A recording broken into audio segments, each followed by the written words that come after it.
Listen, gamers are more concerned with preserving Sonic Adventure's Christmas DLC than they are with preserving the Arctic Tern. Do you really think they're going to be willing to get rid of all that physical media? We got high-profile examples like people at conventions and stuff, but I doubt many people are dispersing casual street justice on Shaq Fu. But eventually, ironic love slowly turns to genuine love. You don't do the robot every time you get on the dance floor and claim to still do it ironically. You just like doing the robot.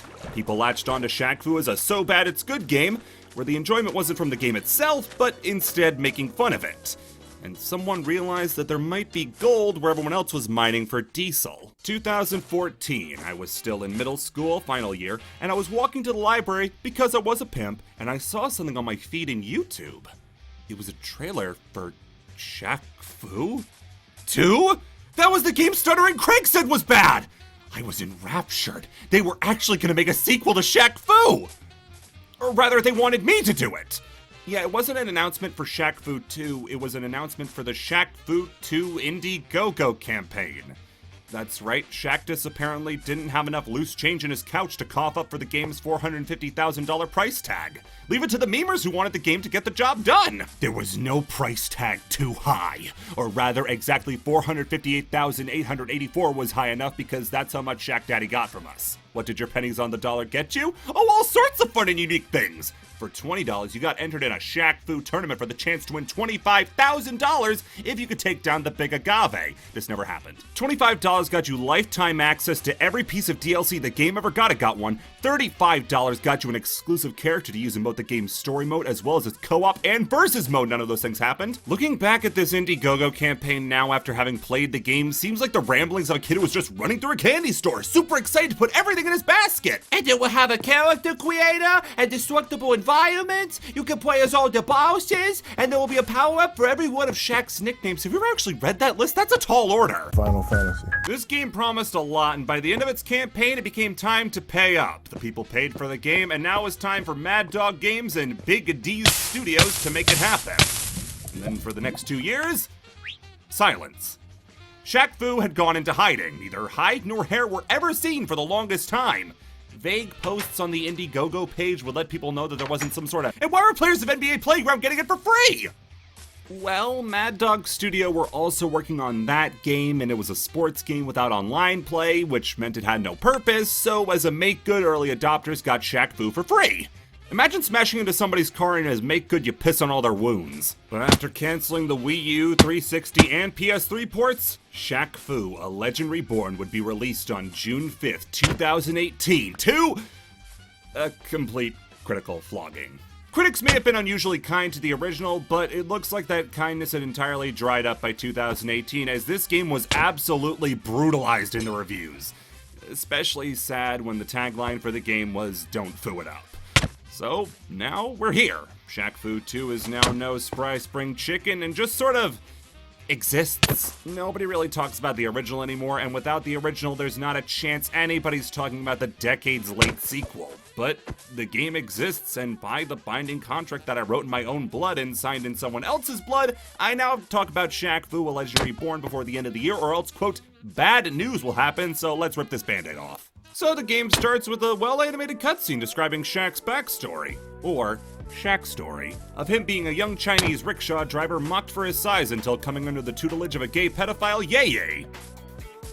You think I'd willingly say that if the game didn't make me? It's time you knew my secret. I seen your browser history. Some things are better left unsaid. What? No, I lent my computer to a guy at work. Anyway, that's not it. So Shaq grows up to be a strong fighter who's destined to do something great. He gets his chance when his village is suddenly sieged, and we get to the gameplay. Here we get one of the game's better aspects. Some parts of its humor.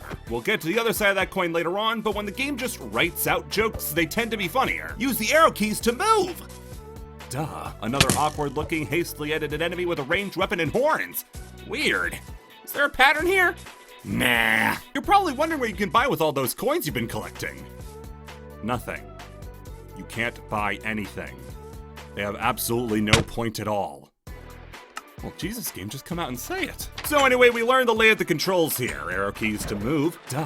Spacebar to jump, A to attack, D for a size 22 boot kick, S for a Shaq slam, and Q for a worthless dash attack that you'll never use. You'll get to put these to use in your first encounter with a group of enemies, and did I mention that one of the tiers was to voice enemies in the game? Who the hell are you guys? Back up, White Rice. We're here for the old man. So Big Diesel finally gets a chance to show off the combat he'd been cooking up for 4 years, and it's alright. Like, the combat is not deep at all. It's very much like Double Dragons or a Streets of Rage. Keely, it's not like Streets of Rage 4 or Double Dragon Neon, which is bafflingly still the latest Double Dragon game despite new games coming out. It's a classic beat 'em up, as in you have 2 attacks and a super attack. Hitting dudes is at least satisfying. They made the thing that you're gonna be doing the most in the whole game fun, but when this was touted to have a Devil May Cry-like controls, I mean, maybe back when Devil May Cry was a Resident Evil 4 prototype. So the first level is all standard stuff. You get introduced to the 4 enemy types that will be repeated throughout the whole game. Get introduced to the weapons, get power-ups, and fight a few bosses. It turns out that the people attacking the village are demons. Demons who have disguised themselves as celebrities plotting to take over the world by making people stupid. Woof, can't possibly imagine what important event might have happened in 2016 that they might have had to make a few cuts in the story rewrites. Our first obstacle is the Chris Brown stand-in, Frizzle. I made this connection since the only thing they tell you about Frizzle is that he beats women, so, you know, it was a hop, skip, and a jump to get to where I was. Here I employed a centuries-old strategy to get the upper hand, the likes of which have not been seen since about 5 videos ago. We eventually get to transform into one of about 200,000 promised transformations, Shaq Diesel. Here we get to do a super fast punch rush, just like the namesake inspiration, Diesel. The drawback to getting to hit so fast is that the longer you do it, the more your temperature rises. If you overheat, you lose a big chunk of your health and are left vulnerable. You let off your temperature with a slam attack, which... Wait, aren't you supposed to be punished for letting yourself overheat? Here you're rewarded! It just becomes like a hyper-accelerated form of what the game already is, and that's mindless hitting where you're in no real danger. Eventually you get into the next fight with Arthur O'Dilly. I don't really... Is this guy like a basketball reference, or is it like a Trump reference? I mean, obviously, but like, I don't know. He's obviously the hero as he murders Yeye, and we have to stop that! The boss fight is mostly running around and hitting these electrical generators that let us hit the boss with no opposition. It's a quick brutalization later, and we get Yeye's final words, and they contain one of the 2 funny jokes in the whole game. You must trust me. Take this. It is a gold bond. A gold bond that has connected our secret order for generations. Gold bond.